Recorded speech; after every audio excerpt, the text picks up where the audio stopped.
Hello, Wheel of Time community, and welcome to the Wheel of Time Pod-Thru. I'm Teresa. And I'm Tim. And together, we're going to walk through Robert Jordan's Wheel of Time book series. How you doing, Tim? I'm doing pretty good. How about you? I'm doing great. Before we get started, we just want to remind you that this is a reread. We assume that you've read the entire series, so there will be spoilers. You have been warned. All right, Tim, what are we going to be doing in today's episode? Today we'll be discussing chapters 29 and 30 of the Dragon Reborn, where Siuan finally checks in on the girls, and then Matt has a magical lucky night. Chapter 29 is called A Trap to Spring, and the icon is the Flame of Tarvalon. Here's a quick summary to act as a reminder for those of you who are not reading along with us. The Supergirls are working in the kitchens when Siuan comes in, seemingly in a high dungeon. She glares and sneers, her displeasure evident, so only Laris, the mistress of the kitchens, dares to even glance her way.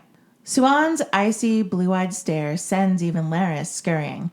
Standing alone in front of the three girls, Siuan suddenly barks at Elaine, calling her out for bad language.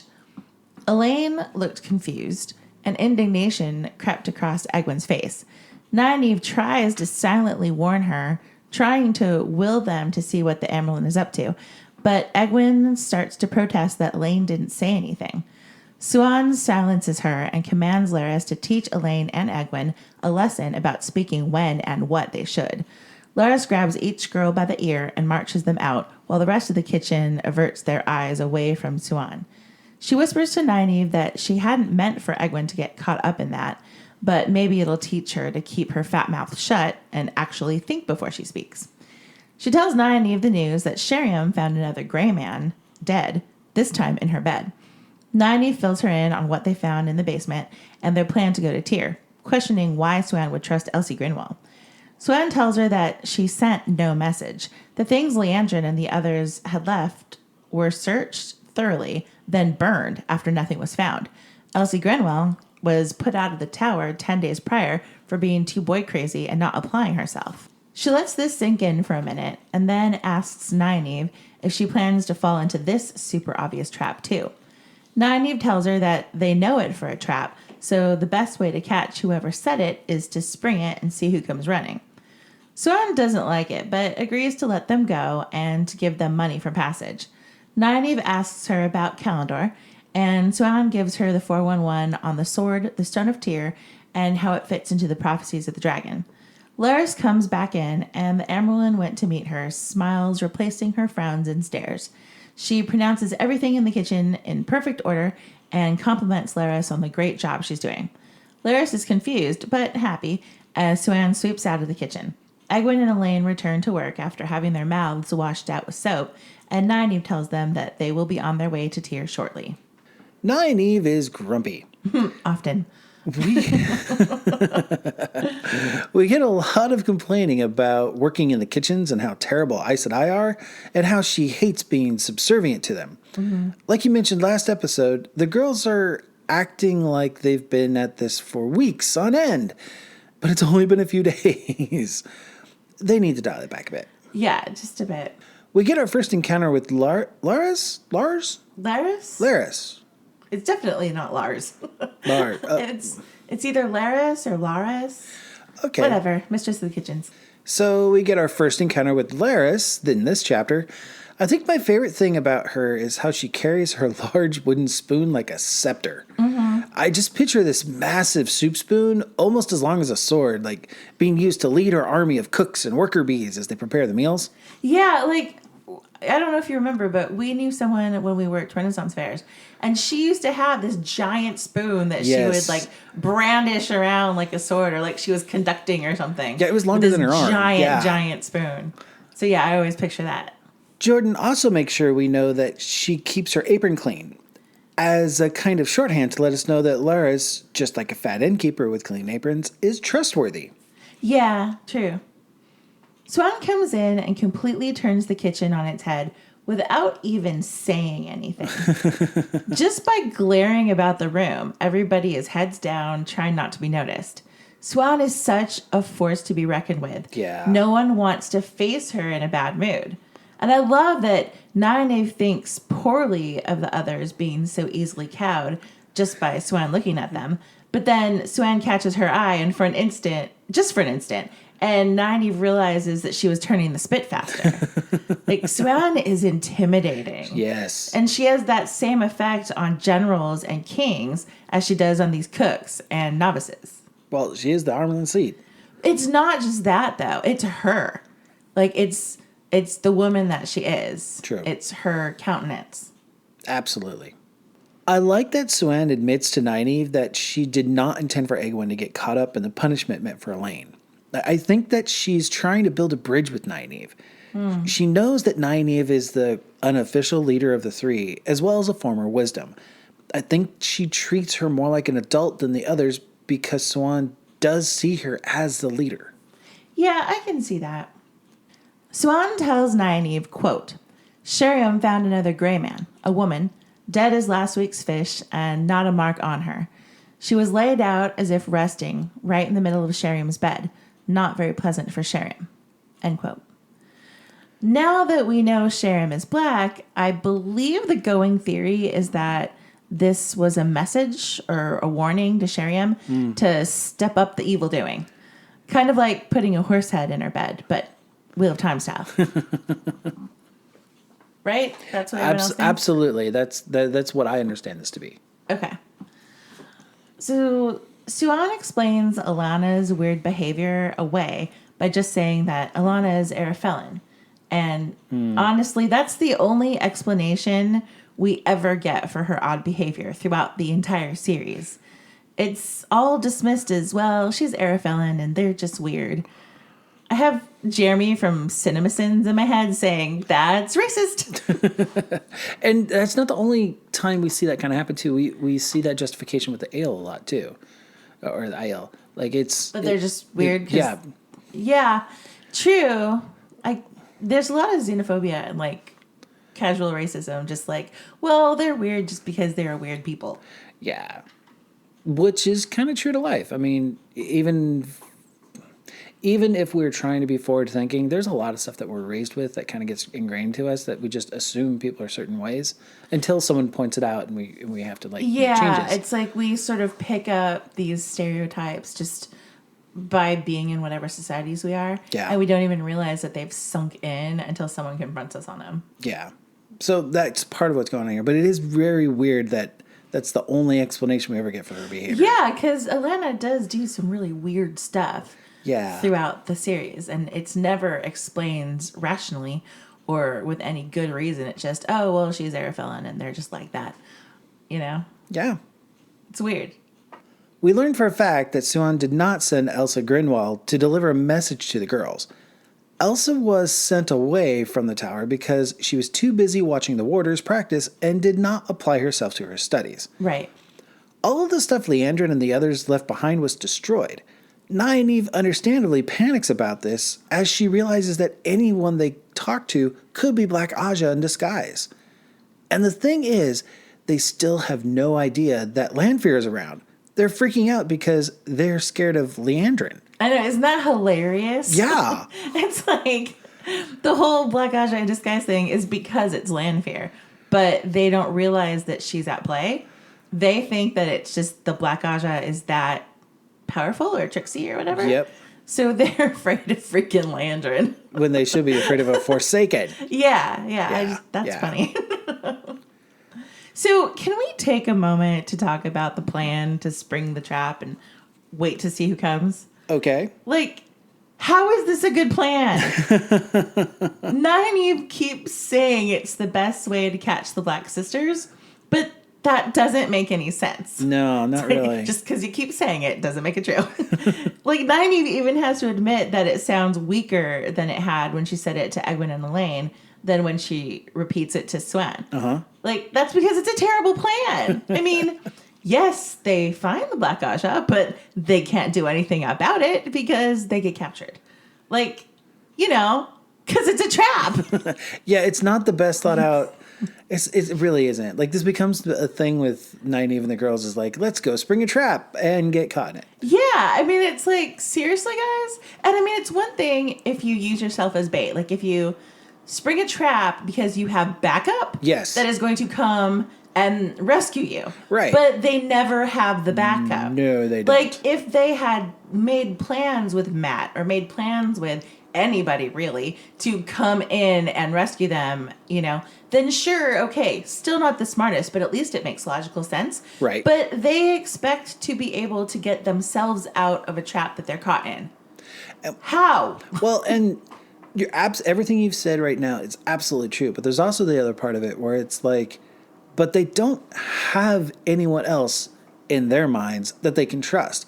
Yes, if they went and they asked Matt, he'd totally be on board for like stirring shit up. But like, they don't have anyone else they can trust. Yeah, no, absolutely. I get that part, which means they come up with a new plan. Yeah, like, yeah. Don't get yourselves caught if there's no one to get you out of it. Exactly. Come up with a different idea. No, you're absolutely right. This was foolhardy at best. This was dumb. This was just straight up dumb. Like, come on, girls. You can do better than this. Yeah. And they do later. I like that Siuan takes a moment to check Nynaeve for her feelings about Laris. Laris is dedicated to the tower and will not let those under her charge know if she disagrees with the way things are done by the sisters. But if she feels a girl is being pushed to the point they're being broken, she will say to the Aes Sedai that she works under. Lars is a good person, and Nynaeve needs to remember that sometimes who a person is really can be complicated. You have to get to know them deeper to discover their true nature. Mm-hmm. I just think that this part of the conversation was really well done and a really good character development moment for Nynaeve. I think so, too. She's always so sure of herself. Uh-huh. You know, she thinks that she knows a lot more than she actually knows. Yeah. So getting that checked and having her realize her preconceived notions are completely wrong, it's an important little character moment. And not to push it too hard, but she's going to be the future queen of Malachor. Like, this is an important lesson for her to learn now. Mm-hmm. Yeah. And I have to say that I love that Agwyn gets her mouth washed out with soap as a lesson to watch her tongue and think before she speaks. You know, like, I cannot wait until the wise ones get their hands on her. Yeah. That's when she finally starts to get it together and stops being the worst. She really does start to become a better person at that point. I mean, I still don't like her because of reasons we'll get into. Right. But at least she's better than what we get now, which is whiny, self-absorbed, and just the worst. So. Yeah. Come on, wise ones. That wraps up chapter 29. But before we get to chapter 30, here's a quick word from our sponsors. Today's episode of the Wheel of Time Pod-Thru is brought to you by the dictionary definition of the word trap. Noun. A device or enclosure designed to catch and retain prey, typically by allowing entry but not exit. Also, an unpleasant situation from which it is hard to escape. In other words, not something to willingly walk into. Chapter 30 is called The First Toss, and the icon is Matt's dice. Matt spends the day in his room eating and planning his escape. Anaya comes to check on him and tries to reassure him that he has nothing to fear from the Aes Sedai. He tries to charm her into believing that he'll be a good boy, mentioning that he might check out the city and spend some time in an inn. She doesn't believe his obedient act, but doesn't try to stop him. He squirrels away some fruit and cheese and packs up all his belongings. Anaya catches his eye as he's leaving, shaking her head ruefully, and Matt just gives her a shrug and a guilty grin. He figures that if there's no way to hide what he was trying to do, he may as well do it big and let people think him a fool. By the time they figure out the guards won't be bringing him back, it'll be too late. He'll already be gone. With evening falling, the common rooms were all abustle, and Matt heads in for a game or two. He only meant to gamble an hour or so before finding a ship, but he won. And he kept winning. He had always won far more than he lost, but on this night, every toss went his way. After a while, he could tell it was time to move on, so he went to a different tavern. He won again, and it was as if a fever gripped him. From tavern to inn to tavern he went, never staying long enough to anger anyone with the amount of his winnings. He played all sorts of games, some he didn't even know, but no matter what he did, he just kept winning. And so he found himself hours later in a smoky room after yet another winning toss, with a dark man claiming he had the Dark One's own luck. Matt freaks out, slams the guy up against a wall, and tells him to never say that. He grabs his stuff and leaves, needing some fresh air. He knew he had always been lucky, but not like this. He worries that the dagger did something to him, or else maybe it was the healing the Aes Sedai did. He finds his pockets bulging with coins that he barely remembers winning, lost in the fever of the night. He decides that it is past time to be on a ship out of Tar-Valon, so he starts toward the docks. He hears bootsteps following him and thinks it's footpads wanting to rob him. He ducks down a dark alley to hide and sees the two men are looking for him, and they have knives. A few paces from his hiding spot, the men give up the chase, and Matt thinks his luck is good for more than just gambling. Not wanting to run into the men, Matt takes to the rooftops to continue on his way. He suddenly becomes aware of a man with a dagger in his hand who attacks him. They scuffle and both go tumbling towards the street 30 feet down. Matt lands on top of the man, his body cushioning Matt's fall. When Matt gets up, he sees the man's dagger driven into his own chest up to the hilt. Such an ordinary-looking man to have tried to kill him. Matt did not think he would even have noticed him in a crowded room. The reality of everything that had happened came crashing down on Matt, making him feel shaky.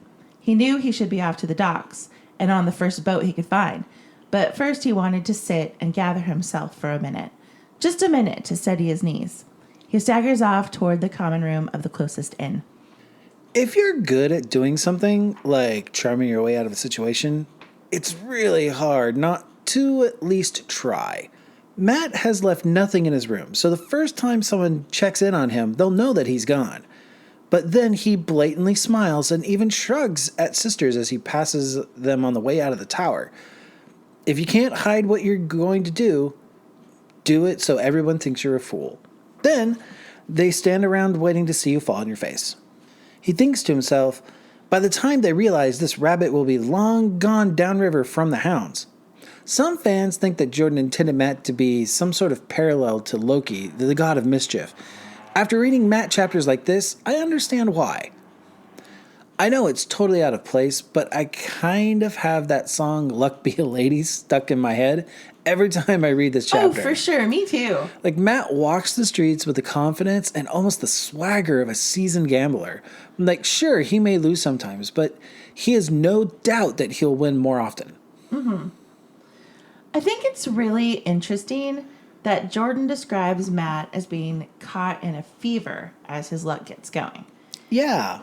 He had only meant to gamble for an hour or so, but he's almost out of control when he's on his winning streak. Mm-hmm. Matt can't channel the power at all, but his experience almost sounds like the symptoms of channeling sickness that we saw Rand go through in the first book, you know, like with the delirium and the fever. Okay. Like, I wonder what Jordan was trying to do there. Like, if he was trying to draw any parallels between Matt's Tavernness coming out and, you know, what happens when you channel. I see what you're getting at there. It is kind of similar between... Yeah. I mean, it's very, very clear Matt does not channel ever. Right. So I'm not trying to say that that's what this is, because it's definitely not. But it is interesting. Like, if you think back to the Eye of the World and the way Rand feels when he's in Bear Lawn or on top of the crow's nest on the spray. Yeah. That sort of delirious, feverish feeling. It's sort of similar to what Matt's feeling here. I don't necessarily agree that that's exact. It's close, but I don't think exactly. I think this is more akin to what Men feels at the end of the Great Hunt, as she's being pulled towards Rand in the very end of that. Like, there's that weird kind of detached sense that she has, like she needs to be compulsion? here. Yeah, it's almost a compulsion. Now, it's not. She's not being compelled by anybody. It's just she's being pulled to Rand. I see this more similar to that. Like, Matt needs this money to get out of town. Right. And I believe the pattern is pulling him through this. Or maybe I'm just... Yeah, maybe I'm off. I mean, I do think that the pattern is twisting and pulling. I mean, because we know that his luck comes from him being a tavern. Well, I guess we can talk about that later. But but I do definitely think the pattern is like twisting and shaping. I don't know. I just think it's really interesting the specific word choices that Jordan used. You're right. It is very. It's. You're right. Those are very specific words, and he doesn't choose words lightly. So. Yeah, I don't know. I mean, again, I'm not saying that Matt can channel. I'm just saying that I just think it's really interesting how similar the words are that Jordan used to describe these two different experiences. It is very interesting. I 100% agree with that. Just an observation. Interesting. Take with it what you will. One thing I'm hoping we see happen once the TV show gets off the ground is we get to see some of these songs come to life. Like, I know we won't have a lot of time to spend on that kind of thing because there's a lot to cover, but there'll be plenty of opportunities to have stuff going on in the background, and it would be fun to incorporate some of these songs that Jordan has wrote about. Like when we see the Band of the Red Hand march under Matt's command, or random atmosphere stuff going on in the background. I hope we get to see at least a few songs come off the screen. Yeah, that may be fun. The first time I read this book, I thought Matt freaked out over the mention of the Dark One's own luck because he didn't want to get accused of cheating. But now I totally get how easy it would be to think that he's been tainted by the dagger. He reasons out that he was always lucky, but not this lucky until after the dagger. It must be really freaky to think that something so evil has had a hand in changing you like this. Yeah, I guess we should talk about our theories on where Matt's luck comes from. Okay. Because I don't think it is a result of carrying the dagger. I agree. It makes no sense for the evil of Shadow Logoth that makes people paranoid and suspicious to the point of madness and violence to have such a positive side effect as supercharged luck. Right. You know? Yeah. But, okay, so if we look at the timing of when Perrin and Rand started to manifest their Tavern natures, all three boys started to change around Baerlon and Shadow Logoth. You know, Rand has his channeling sickness in Baerlon, like we just talked about. Matt speaks the Old Tongue for the first time as they're attacked by Trollocs between Baerlon and Shadow Logoth. Perrin becomes a wolf brother right after Shadow Logoth when he meets Elias. Yes. Like, Matt might attribute his luck to the dagger, but the timing coincides with all of them getting their tavern switch turned on. Right. So I don't think it has anything to do with the dagger at all.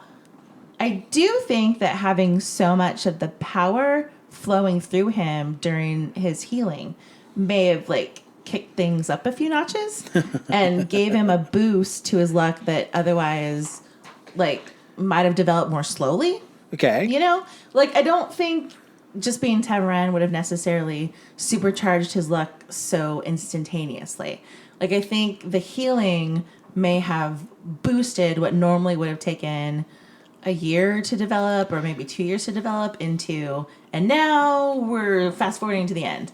Right. Like a warp tunnel or something, like, you know? So, but I don't know. I'm inclined to think that his luck is 100% Tavern twisting. Like, what do you think?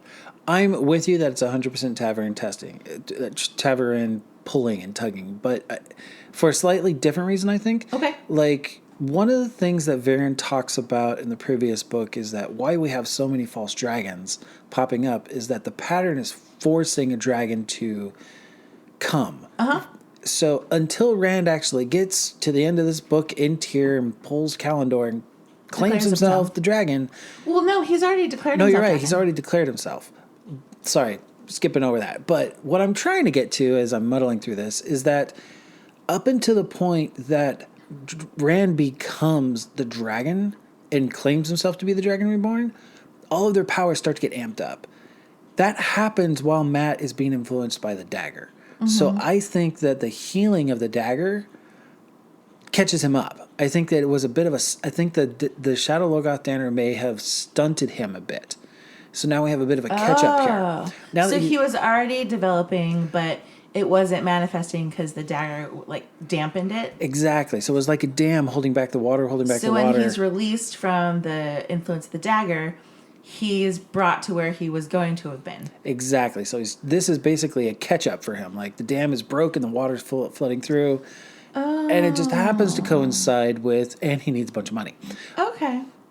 Now, that's my completely off-the-cuff, like, thinking of this. I don't really have a way to substantiate it, but that's how I kind of like to imagine it. Like, that makes sense. It was just held back and delayed by Shadow Logoth. Now that he's now that he's healed, it's all just pouring So out. if he hadn't come across the dagger, we would have seen his supercharged luck in the first book. Right. Or at least by the second book. We would have seen more occurrences of him getting lucky more often. It would have been a build-up. Yeah. Okay. I mean, that also makes sense. I mean, whether you agree, with you or with me, either way, the dagger has nothing to do with his luck. Absolutely. He totally is lucky because of Tavernus, and that's it. That luck is 100% Matt. Yeah. Nothing else. Yeah. Yeah. Okay, cool. I like that Matt remembers tossing silver pence to serving girls because they had pretty smiles or pretty eyes, because silver pence were not worth keeping. Oy. All of a sudden, he's rich and money takes on a whole new meaning. Or rather, it loses all meaning for Matt. Like, money doesn't matter anymore because he can always get more. Like, wasn't there like a moment in the last book where he thinks like, wow, I'm paying like this, and that would have been enough to buy like a whole farm back in the Two Rivers, but and now he's paying like stuff left and right. Like he's got it's raining money and he doesn't care. He's throwing silver pence away, and like I totally understand that because these days pennies, like American pennies, are worthless. Like it actually costs us more to have them printed than made. It costs us more to have them made than they are actually worth. Right. Which is why #abolish pennies. But anyway, so like, I mean, I don't keep pennies. I throw pennies. Like, I don't care about pennies. Like, pennies are completely useless just because of the way our economy has shaken out. But I mean, they used to be worth something many moons ago. So if I were, say, my grandparents' age, I would never throw away pennies because you used to be able to buy things for pennies. Yes, you did. Like you could buy a pickle or you could buy 5 pieces of candy, or I have no idea what else because I wasn't born in the 1800s. But anyway, like, but I get that, Matt has reached a point where what once had value is basically trash at this point, Yeah. When one of the men who are stalking Matt makes the comment, quote, "I wish to be out of this. There are strange things moving this night." Do you think that they saw gray men, or was it something else stalking in the night? I'm pretty sure they were referring to the gray man, though I wouldn't say they saw the gray man. Okay. But the man that Matt falls on top of is definitely a gray man. Right. Anytime Jordan talks about an ordinary looking person that doesn't stand out or that your eyes would slip past without noticing, that's always a gray man. True. Very true. Matt falling off the roof and landing on his would-be killer is so epic. Like, Matt totally would have died if the man had not broken his fall. Right before Matt throws them both off the building, did you catch the bit where his attacker is confused when he says, "Time to toss the dice"? Mm-hmm. Like, I think Matt said this in the old tongue, and that's why the man was so confused. Or am I making sense? Yeah, I mean, that's totally possible. It wouldn't surprise me. Okay, cool.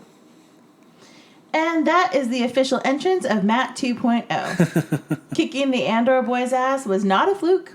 From now on, old crappy Matt is dead, and big damn hero Matt is here to stay. Yay! He officially goes from one of the worst characters to one of the best. Absolutely. And that's it for chapters 29 and 30 of The Dragon Reborn. Join us next week to discuss chapters 31 and 32, where Matt's lucky night yields some unexpected results, and it's time to get out of Dodge. We hope that you enjoyed this episode of the Wheel of Time Pod-Thru. We'll see you again next week. Make sure you rate and subscribe to us on Apple Podcasts or whatever your favorite podcatcher app might be. If you could leave us a positive review, it would really help us out. It makes us more visible so more people can find us. You can tweet us at Pod-Thru or email us at whatpodthru@gmail.com and tell us your thoughts on anything we covered today. That's WOTPODTHRU@gmail.com. Or find our Wheel of Time Pod-Thru channel on YouTube. Like, subscribe, ring the bell, do the things. Thanks, everybody. We hope the wheel weaves you in our direction again soon.